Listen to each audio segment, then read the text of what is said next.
और एक बड़ा मूल प्रश्न ये है, nobody raises this, who asked for partition? There was no public demand, there was no yearning in any section of society. It was just the ambition of two individuals, Nehru and Jinnah, because you couldn't have two prime ministers in a single country, so they carved out one each for each one of them.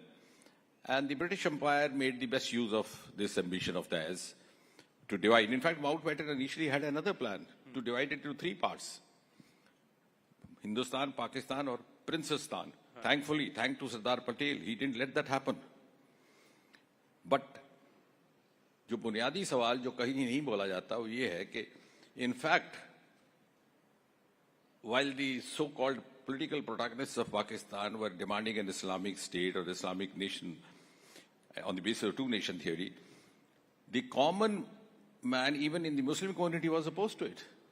There was a forum of the Muslim intellectuals and Muslim writers called the Progressive Writers Forum, जिसमें साहिर भी थे, जिसमें कैफी भी थे, मोहसिन भोपाली भी थे. They had actually very vehemently opposed the idea of partition. So much so that, and in fact, even when this happened, they were so disgusted that they had no hesitation in writing about it. फैज़ अहमद फैज़ वहाँ चले गए तो वहीं थे लाहौर में, तो वहाँ से उन्होंने लिखा कि ये दाग दाग उजाला ये शब गुज़ीदा शहर, वो इंतज़ार था जिसको ये वो शहर नहीं. When he saw the riots happening.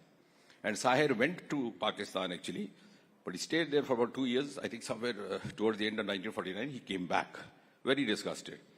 And he wrote immediately, "Ke रहबरे मुल्क बता, ये किसका लहू ये कौन मरा?"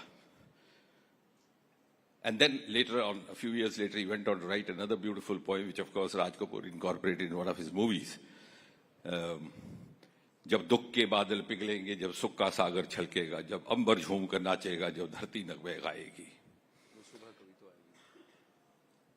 जिस सुबह की खातिर मर मर के हम युग युग से जीते हैं, जिस सुबह के अमृत की धुन में हम जहर के प्याले पीते हैं, इन भूखी प्यासी रूहों को एक दिन तो कर्म फरमाएगी.